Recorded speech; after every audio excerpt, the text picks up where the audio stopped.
ఆ, ఇప్పుడు ప్రాబ్లం ఏమొస్తుందంటే ఎక్స్టర్నల్లో ఫెయిల్ అయ్యారు అనుకోండి, యూనివర్సిటీ వాడు ఎగ్జామ్ పెడతాడు. ఇంటర్నల్ ఫెయిల్ అయితే ఎవడు పెట్టాలి? ఆ? ఇంటర్నల్ ఫెయిల్ అయితే ఇప్పుడు నేను ఇంకొక 4-5 నెలల్లో రిటైర్ అయిపోతాను. మీకు ఎగ్జామ్ ఎవరు పెడతారు? ఇంకా అట్లా డిగ్రీ ఆగిపోతుంది జీవితం. మీకు నేను చెప్తేనేమో మీకు ఎక్కడం లేదు బుర్రకి.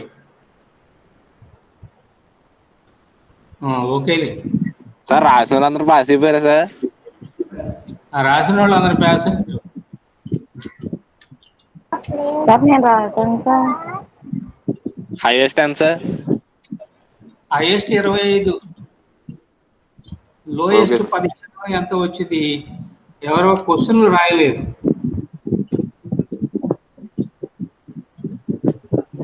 ఏంటి సార్ క్వశ్చన్ రాయలే సార్? ఎవరో రాయని వాళ్ళు ఉన్నారు. అంటే ఎగ్జామ్ రాయని వాళ్ళు కాదు, కొన్ని క్వశ్చన్స్ అటెంప్ట్ చేయని వాళ్ళు. సరే కొంతమంది ఏమో జస్ట్ ఇనిషియల్ గా స్టార్ట్ చేసి వదిలిపెట్టారు, దానికి ఒక మార్క్ వేసి వదిలేసాను నేను కూడా. బాగా పూర్తిగా రాస్తేనేమో 5 మార్కులకు 5 మార్కులు వేసాము, 10 మార్కులకు 10 మార్కులు వేసాము. ఓ మోస్తరుగా రాస్తే 7, 8 అట్లా వేసాం. మీకు చేరిన వాళ్ళు మీరు చూద్దరుగానండి. ఏమన్నా తేడాలు వస్తే మళ్ళీ నెక్స్ట్ క్లాస్ ఉంటుందిగా. సరే ఓకే, సరే సార్. ఇవాళ పాఠం మొదలు పెడదాం. లాస్ట్ క్లాస్లో ఏం చెప్పుకున్నాం గుర్తున్నదా? ఏం సతీష్? సార్ వన్ మోల్ ఏదో తీసుకుని చేసాం సార్. ES/ET అనేటువంటిది పెట్టాం. ఓకేనా? Okay sir. కొంత డిస్టర్బెన్స్ వస్తుంది. ఎస్ సార్, ఎలాస్టిసిటీ ఏదో కనిపెట్టాను. ఎలాస్టిసిటీ ఏదో వాడాం కదా సార్, మాడ్యులేస్ ఎలాస్టిసిటీ.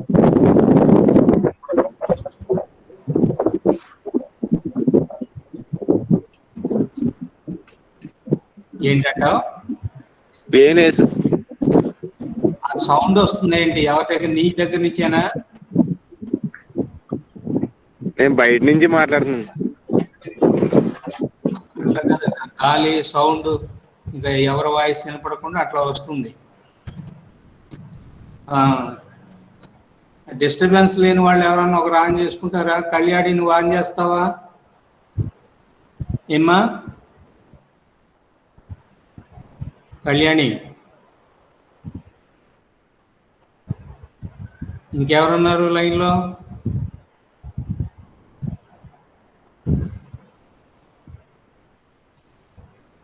ఎవరు రెస్పాండ్ కండి.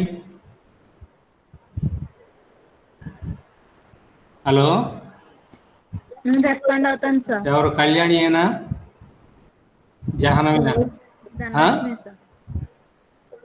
ధనలక్ష్మి సార్. ధనలక్ష్మి? ఓకే, నిన్నే అడుగుతుంటాను అయితే. మొన్నేమో సిపి సివి ఆ రెండింటికి ఉండేటువంటి రిలేషన్ చెప్పాము. CP/CV = గామా, దట్ = ES/ET అని చెప్పుకున్నాం. ఇవాళ చెప్పుకునేటువంటిది ఏమిటంటే CP/CV వీటి మధ్య ఉండేటువంటి తేడా అంటే డిఫరెన్స్. అవునా? అంటే ఒక రకంగా చెప్పాలంటే ఏమిటంటే CP - CV ఎంత అనేటువంటిది ఇవాళ చెప్పాలి. అయితే పోయినసారి చెప్పినటువంటి CP/CVలు మామూలు విశిష్టోష్ణాలు, స్పెసిఫిక్ హీట్స్ ఆఫ్ గ్యాసెస్. అంటే specific heat at constant pressure, specific heat at constant volume. కానీ ఇవాళ చెప్పుకునేటువంటిది ఏమిటంటే molar specific heat at constant pressure, molar specific heat at constant volume, ఈ రెండు తీసుకుంటున్నాం. మామూలు స్పెసిఫిక్ హీట్కి మోలార్ స్పెసిఫిక్ హీట్కి తేడా ఏమిటి అంటే మామూలు స్పెసిఫిక్ హీట్లో యూనిట్ మాస్ ఆఫ్ సబ్స్టెన్స్ తీసుకుంటాం. యూనిట్ మాస్ ఆఫ్ సబ్స్టెన్స్ అంటే ఎస్ఐ పద్ధతిలో అయితే 1 kg, సిజిఎస్ పద్ధతిలో అయితే 1 గ్రాము. కానీ మోలార్ స్పెసిఫిక్ హీట్లోకి వచ్చేటప్పటికి 1 గ్రామ్ మోల్ ఆఫ్ గ్యాస్ తీసుకుంటాం. కాబట్టి molar specific heat at constant pressure, molar specific heat at constant volume అనేటువంటివి తీసుకుంటాం. ఓకేనా? ఈ పాయింట్ అర్థమైందా? కాబట్టి ఇక్కడ ఎంతెంత గ్యాస్ తీసుకుంటున్నాము? 1 మోల్ గ్యాస్. ఓకేనా? ఇక్కడ 2 ఉన్నాయి. ఏమిటి? CV1, CP1. మోలార్ స్పెసిఫిక్ హీట్లోనే CV కనుక, క్యాపిటల్ CV కనుక తీసుకున్నట్లయితే ఈ CV విషయంలో ఘనపరిమాణము స్థిరము. ఘనపరిమాణం స్థిరం కాబట్టి మనము దానికి ఇచ్చినటువంటి ఉష్ణరాశి కేవలం అంతర్గత శక్తి పెరుగుదలకు మాత్రమే వినియోగించుకుంటుంది. బాహ్య కర్మ అంటూ జరగదు. అంటే ఎక్స్టర్నల్ వర్క్ అంటూ ఏమీ జరగదు. ఎక్స్టర్నల్ వర్క్ జరగడం అంటే ఏమిటి? ఆ పిస్టన్ ఉన్నది చూసారా, ఆ పిస్టన్ పైకి జరిగితే ఎక్స్టర్నల్ వర్క్ జరిగినట్టు. కానీ ఇక్కడ వాల్యూమ్ కాన్స్టెంట్ కాబట్టి పిస్టన్ అనేటువంటిది అసలు జరగదు. పిస్టన్ జరగదు కాబట్టి CV విషయంలో మనం ఇచ్చినటువంటి హీట్ అంతా కూడా కేవలము ఇంటర్నల్ ఎనర్జీ ఇంక్రీజ్కు మాత్రమే వినియోగింపబడుతుంది. ఓకేనా ఏమ్మా? కాబట్టి CV విషయంలో మనం ఇచ్చినటువంటి ఉష్ణరాశి అంతర్గత శక్తి పెరుగుదల లేదా DUకు మాత్రమే వినియోగించబడుతుంది. తర్వాత CP తీసుకుంటే molar specific at constant pressure, స్థిర పీడనం వద్ద మోలారు విశిష్టోష్ణం. ఇది తీసుకున్నట్లయితే దీనికి ప్రెషర్ స్థిరంగా ఉంటుంది కాబట్టి వాల్యూమ్ స్థిరంగా ఉండాల్సిన పని లేదు. కాబట్టి ఇక్కడ పిస్టన్ పైకి జరుగుతుంది కూడా. అంటే దీని టెంపరేచరు పెరగాలి 1 డిగ్రీ సెంటిగ్రేడ్, దీని యొక్క వాల్యూమ్ కూడా ఏమవుతుంది? పెరుగుతుంది. కాబట్టి CP విషయంలో మనం ఇచ్చినటువంటి అమౌంట్ ఆఫ్ హీట్ 2 రకాలుగా వినియోగించబడుతుంది. 1 is to increase the internal energy, that is DU. రెండవది ఏమిటంటే to do the external work, అంటే DW. అంటే ఇక్కడ మనం ఇచ్చిన ఉష్ణం 2 రకాలుగా వినియోగించబడాలి. అంతర్గత శక్తికి పెరుగుదలకి వినియోగించబడాలి, బాహ్యకర్మ చేయడానికి వినియోగించబడాలి. కాబట్టి ఇక్కడ నీకు ఎక్కువ శక్తి కావాల్సి వస్తుంది CP విషయంలో. కాబట్టి CP విషయంలో ఎక్కువ శక్తి 2 పనులు జరగాలి, DU1, DW1.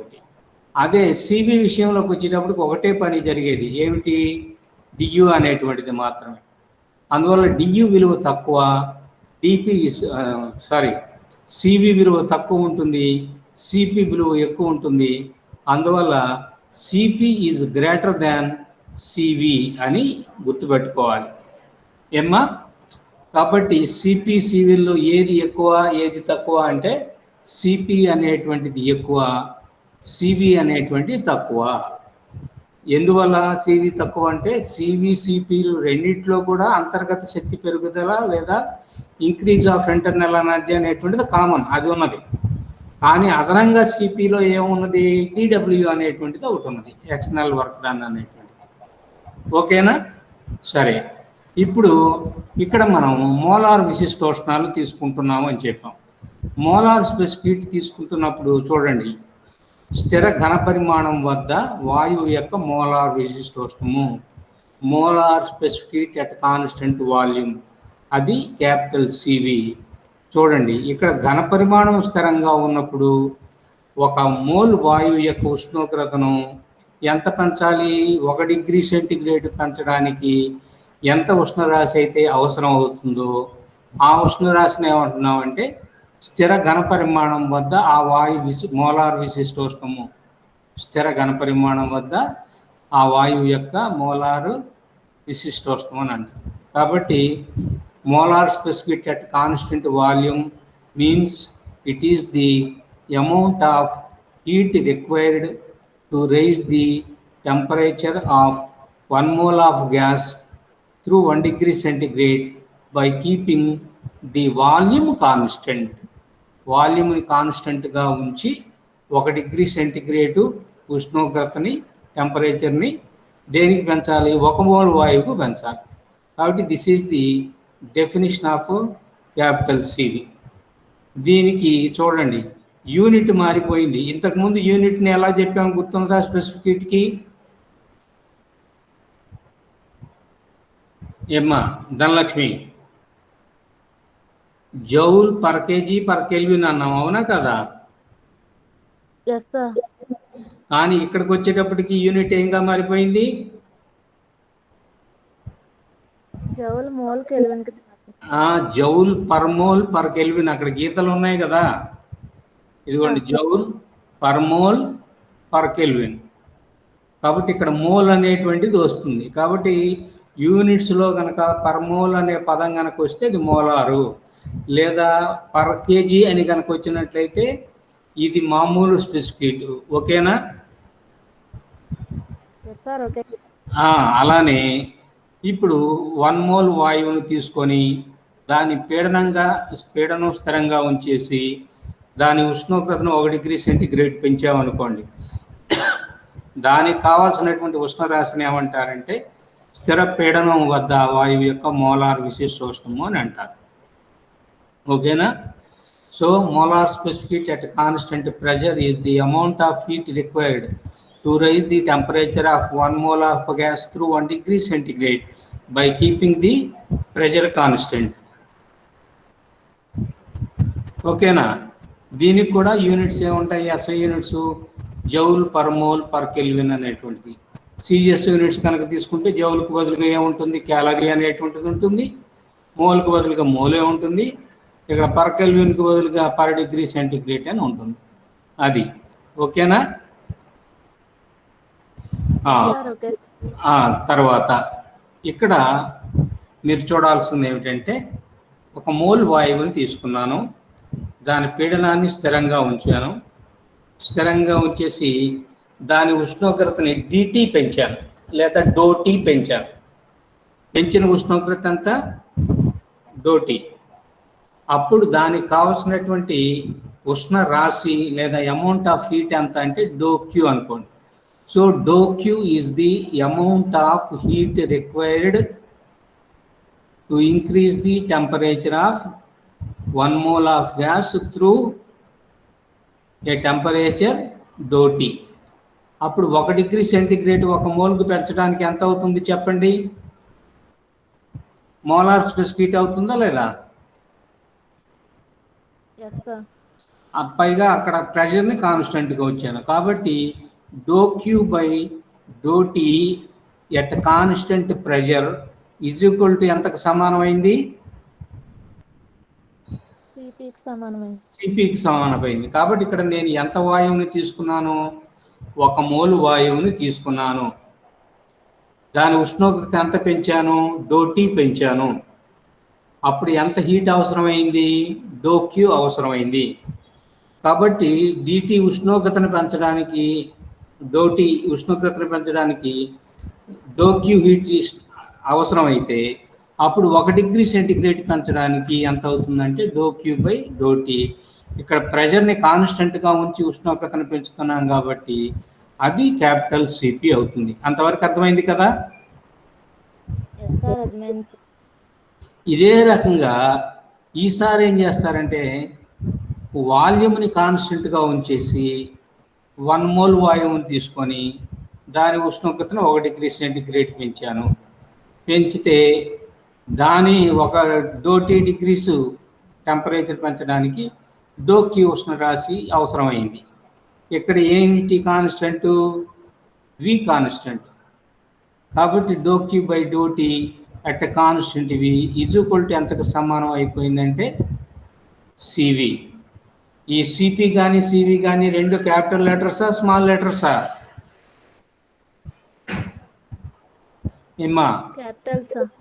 క్యాపిటల్స్. ఎందుకని క్యాపిటల్స్ పెట్టాము? ఏమ్మా? అనండి. నేను ఇక్కడ వాగి నా గొంతు పోతుంది తప్ప మీ దగ్గర నుంచి ఒక మాట వస్తే కదా.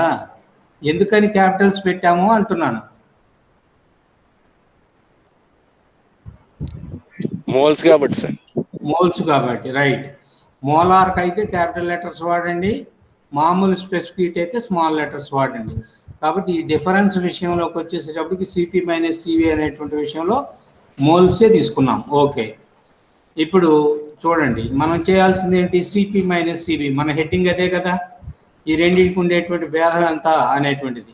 CP minus CV is equal to CP ఎంత అయింది? Doe Q by do T at constant P. ఇదిగో doe Q by do T at constant P. అలానే సివికి బదులుగా minus CV is equal to doe Q by do T at constant V. ఓకేనా? ఇప్పుడు doe క్యూని ఎట్లా రాసుకోవచ్చు సతీష్? చెప్పగలరా? DTS T into doe S గా రాసుకోవచ్చుగా. Yes sir. ఇదిగో అట్లా రాశాను. Doe Q is equal to T into doe S by do T at constant P. ఇది అర్థమైనట్లే కదా. అట్లనే ఈ డో క్యూను కూడా ఎట్లా రాయొచ్చు? టీ ఇంటూ డో ఎస్ గా రాసుకోవచ్చా? ఇదిగోండి T doe S by do T. కాబట్టి ఇక్కడ రాసాం since DQ is equal to T into DS కాబట్టి do Q is equal to T into doe ఎస్గా రాసేసాం. ఈ రెండిట్లో కామన్గా ఏం తీయచ్చు? బయటికి టీ తీయచ్చు. ఓకేనా? తర్వాత ఇక్కడ ఎంట్రపీ తీసుకున్నట్లయితే, ఎంట్రపీ అంటే ఎస్ కనుక తీసుకున్నట్లయితే ఇది వి అండ్ టీ అంటే వాల్యూమ్ అండ్ టెంపరేచర్ ఇండిపెండెంట్ వేరియబుల్స్గా ఉండేటువంటి ఒక ఫంక్షన్ అన్నమాట. ప్రమేయం అంటే ఏమిటి? ఫంక్షన్. అట్లా కనుక అయినట్లయితే ఇప్పుడు ఇంతకు ముందులాగానే డిఎస్ని ఎట్లా రాసుకోవచ్చు? సతీష్ చెప్పగలవా? డిఎస్ని ఎట్లా రాసుకోవచ్చు? ఎస్ అనేటువంటిది వీటిల మీద ఆధారపడేటువంటి ఫిజికల్ క్వాంటిటీ అయితే డిఎస్ని ఎట్లా రాయొచ్చు?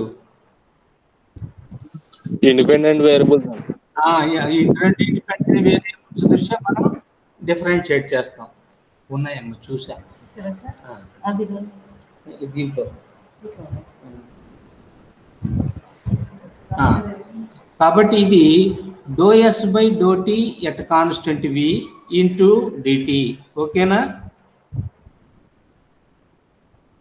Plus doe S by doe V at constant T into DV. ఈ పాయింట్ అర్థమైందా లేదా మీరు ఒకసారి చెప్పాలి. ఇదిగో నేను హైలైట్ చేసినటువంటి భాగం. అంటే ఎస్ అనేటువంటి దాన్ని టీ దృష్ట్యా డిఫరెన్షియేట్ చేసినప్పుడు వి కాన్స్టెంట్, వి దృష్ట్యా డిఫరెన్షియేట్ చేసినప్పుడు టీ కాన్స్టెంట్. అవునా? అవును సార్. కాబట్టి డిఎస్ కనుక చేస్తే d S by do T into d T. అంటే ఇది కూడా డిఫరెన్షియల్ కనుక అయినట్లయితే, కంప్లీట్ డిఫరెన్షియల్ కనుక అయినట్లయితే ఈ డిటి ఇవి రెండు ఒకదానికొకటి క్యాన్సిల్ అయిపోయి నీకేం మిగులుతుంది? మళ్ళీ డిఎస్ఏ మిగులుతుంది. ఓకేనా? కాబట్టి ఇక్కడేమో టీ దృష్ట్యా డిఫరెన్షియేట్ చేస్తున్నప్పుడు వి కాన్స్టెంట్గా ఉన్నది, ఇక్కడ వి దృష్ట్యా డిఫరెన్షియేట్ చేస్తున్నప్పుడు టీ కాన్స్టెంట్గా ఉన్నది. ఇప్పుడు చూడండి, ఈ సమీకరణాన్ని దేని చేత భాగిస్తాను? డిటి చేత. డిటి అంటే డోటీ లాంటిదే అనుకోండి. చూడండి, డిఎస్ బై డిటి, ఇది ఒకటి చూడండి, డిఎస్ బై డిటి. ఇది పార్షియల్ డిఫరెన్షియల్ కాబట్టి doe S by do T at constant P అని చెప్పి రాసుకున్నాం. ఓకేనా? తర్వాత ఇక్కడికి వచ్చేటప్పటికి doe S by do T at constant V into DT by DT. DT cancel అయిపోయింది. అందువల్ల ఇక్కడ ఏం మిగిలింది? Doe S by do T at constant V ఒకటే మిగిలింది. తర్వాత ఇదిగోండి doe S by doe V at constant T ఇక్కడ రాస్తాం. తర్వాత ఇదిగోండి డివి బై డిటి, ఇదిగోండి ఇక్కడ డివి బై డిటి లేదా doe V by do T at constant P. ఈ స్టెప్ అర్థమైందమ్మా? ఓకేనా? Okay sir. ఇప్పుడు ఏం చేస్తున్నానంటే ఇదిగో doe S by do T at constant V అనేటువంటి దాన్ని లెఫ్ట్కి తీసుకొచ్చాను. అందువల్ల చూడండి, doe S by do T at constant P, ఇది ఇటు వచ్చేటప్పటికి minus doe S by do T at constant V. ఇంకా ఇటు ఏం మిగిలింది మనకి? Doe S by doe V at constant T ఒకటి, d V by do T at constant P అనేటువంటివి, ఈ రెండింటి యొక్క ప్రోడక్ట్ మిగిలింది, లబ్ధం మిగిలింది. ఇప్పుడు మ్యాక్స్వెల్స్ సెకండ్ లా లేదా సెకండ్ ఈక్వేషన్ లేదా రిలేషన్ అది కనుక తీసుకున్నట్లయితే చూడండి, డో ఎస్ బై, ఇక్కడ చూడండి దీనికి సంబంధించిన ఈక్వేషన్ రాసుకుంటున్నాను. Doe S by doe V at constant T. రెండో ఈక్వేషన్ ప్రకారం doe S by doe V at constant T is equal to doe P by do T at constant V. కాబట్టి దీనికి బదులుగా doe P by do T at constant V అని చెప్పి రాస్తాను దీనికి బదులుగా. అప్పుడు ఈక్వేషన్ ఏమొచ్చింది చూడండి, doe S by do T at constant V minus doe S by do T at constant V minus doe S by doe బికి బదులుగా ఏం రావాలి? Doe P by do T. ఇదిగో doe P by do T at constant V. ఇక చివరిది ఇట్నే రాసేసుకుంటాం, doe V by do T at constant P. ఇంతవరకు అర్థమైంది కదా? అర్థమైతే ఇప్పుడు చూడండి, దీన్ని తీసుకెళ్ళి అంటే రెండో ఈక్వేషన్ని తీసుకెళ్ళి దేంట్లో సబ్స్టిట్యూట్ చేద్దాం. ఇదిగోండి ఈ ఒకటో సమీకరణంలో ప్రతిక్షేపించండి. ఇది ఒకటో సమీకరణం. అటు రెండుని ఒకటిలో ప్రతిక్షేపిస్తే చూడండి CP minus CV is equal to tea.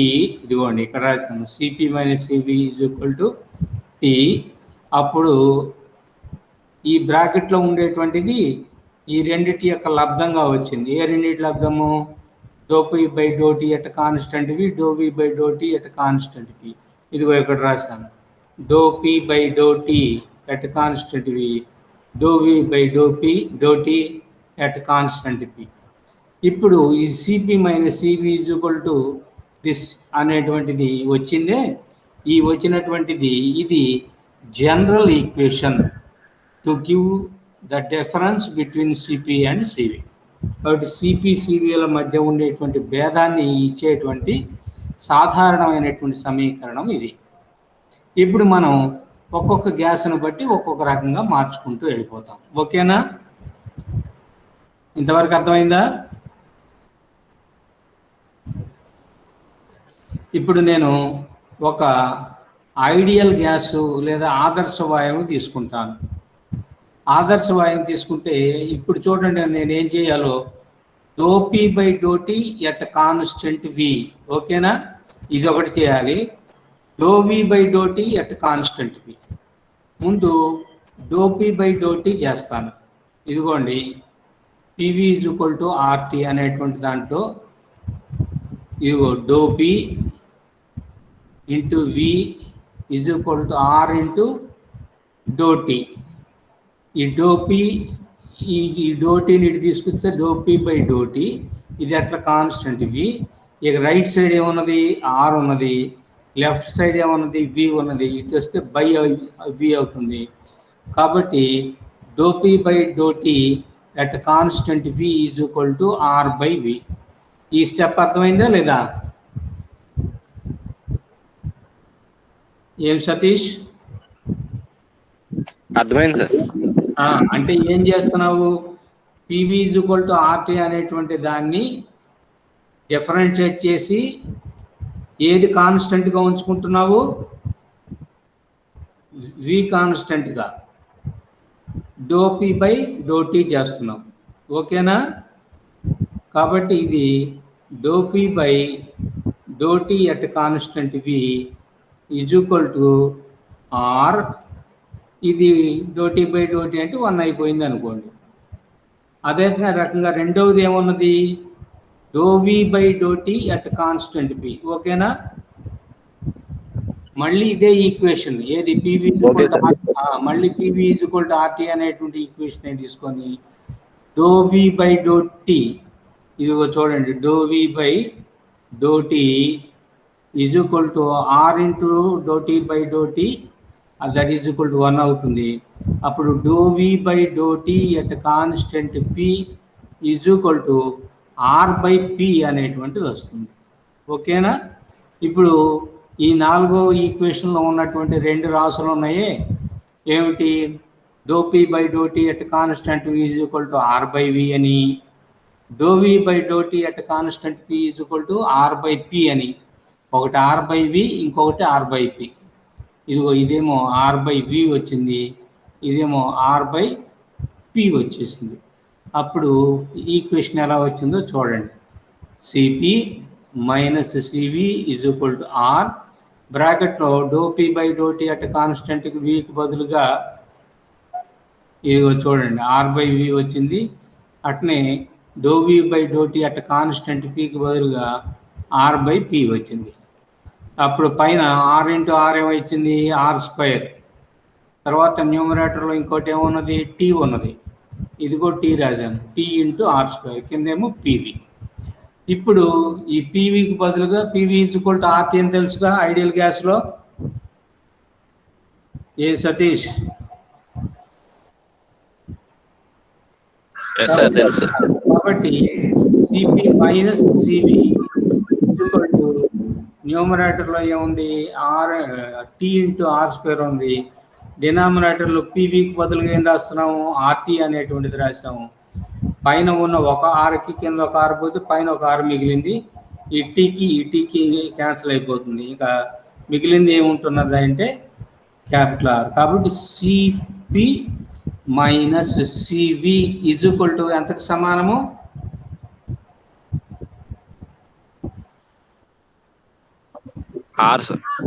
ఆర్కి సమానం.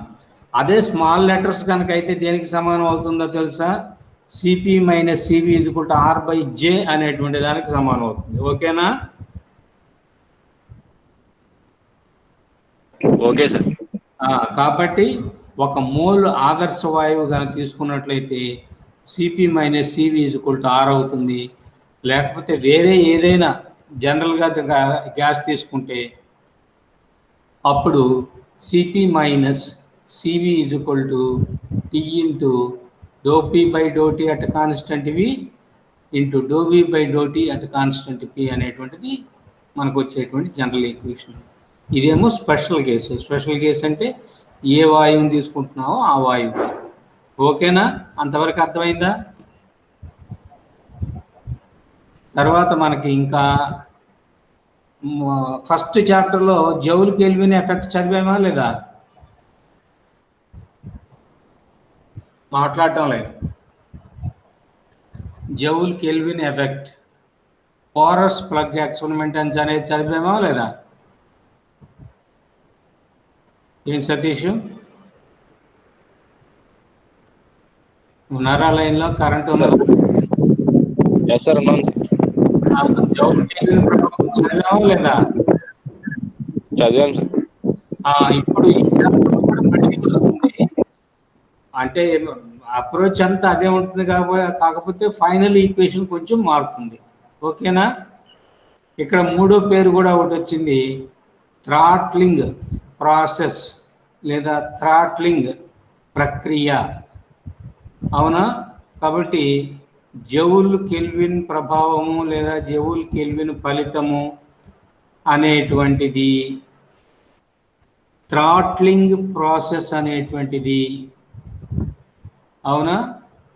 తర్వాత ఇంకొక పేరు కూడా ఏం చెప్పాము జౌల్ కెల్విన్ ఎఫెక్ట్కి, అక్కడ గుర్తున్నదా?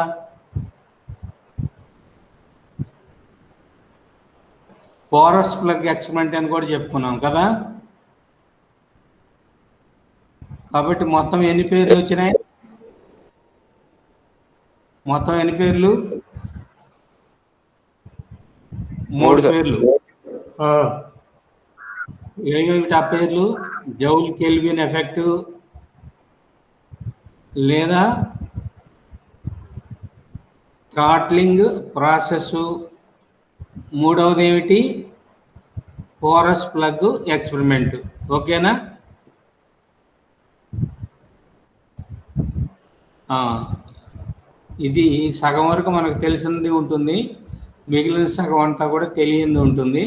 ఫైనల్గా మళ్ళీ ఇదే ఈక్వేషన్కి వస్తాం. ఓకేనా?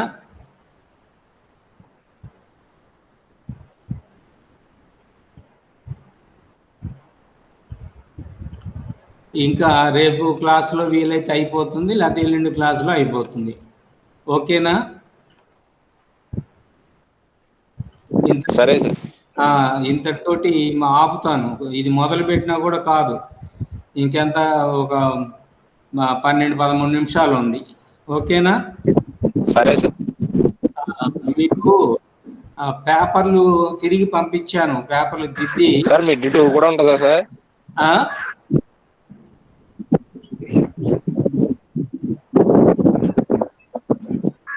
ఏమిటో చెప్పండి. మిడ్ 2 కూడా ఉంటుందా సార్?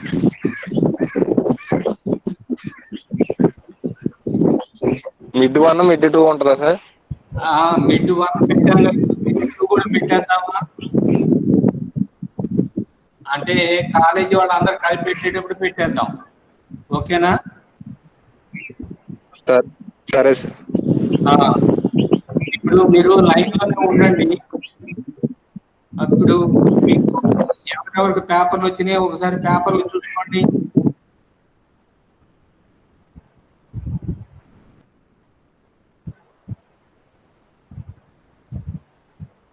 మెయిల్కి వస్తాయి సార్, జీమెయిల్కి. జీమెయిల్కి వచ్చి ఉంటుంది ఒక మెయిల్. సరే సార్. పేపర్ చూసి నాకు చెప్పు, దిద్దిన పేపర్ వచ్చిందా లేదా అని. సరే సార్. సార్ నేను మిడ్ 1 రాయలేదు సార్, ఇప్పుడు మళ్ళీ రాయొచ్చా సార్? నేను ఇప్పుడు ఆలోచిద్దాం, ప్రిన్సిపల్ గారిని అడిగి. మీకు రాని వాళ్ళందరికీ ఒకసారి ఎగ్జామ్ పెట్టేస్తే మళ్ళీ సరిపోతుంది. Okay sir. అది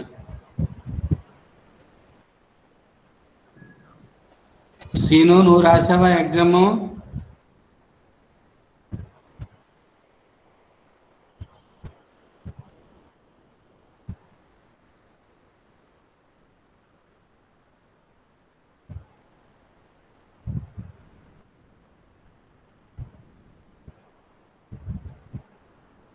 ఇద్దరు కళ్యాణులు రాశారా ఎగ్జామ్లు?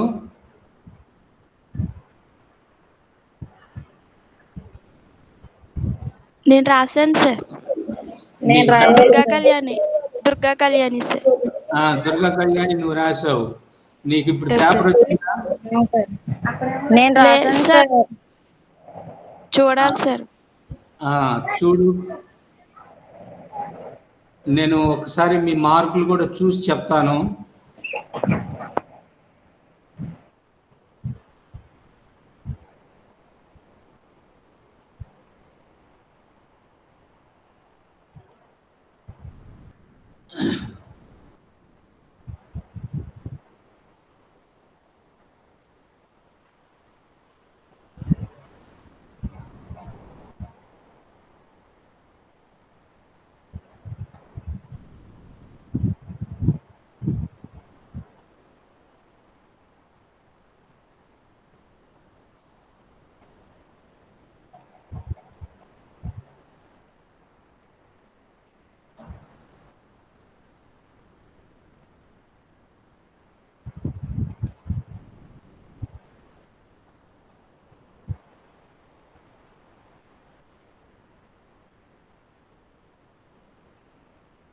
దేవాబత్తుల మణికంఠ 20 మార్క్స్ ఉన్నాడా?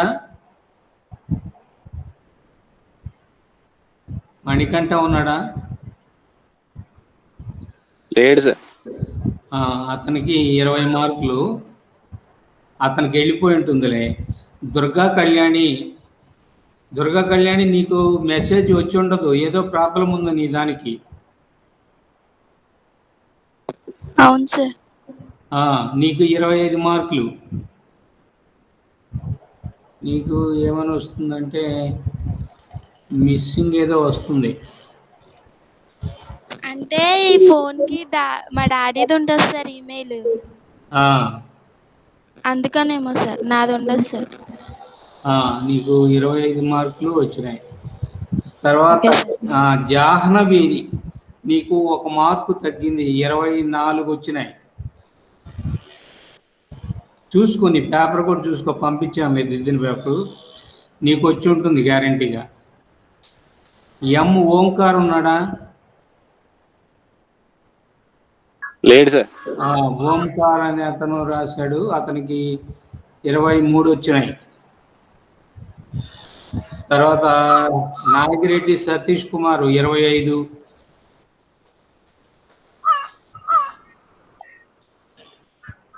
సరే సార్. ఆర్ ధనలక్ష్మికి 25. తర్వాత ఎస్ దుర్గబాబు అని ఉన్నాడా? రాలేదు సార్. ఎగ్జామ్ రాసినట్టున్నాడే, అతనికి 20 వచ్చినాయి. రాసాడు సార్. అతనికి కూడా మెసేజ్ వెళ్ళి ఉంటుంది.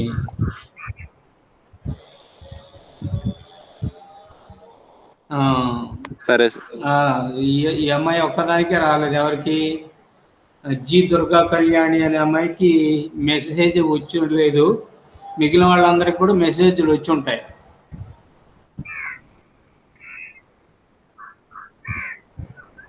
ఓకేనా? సరే సార్.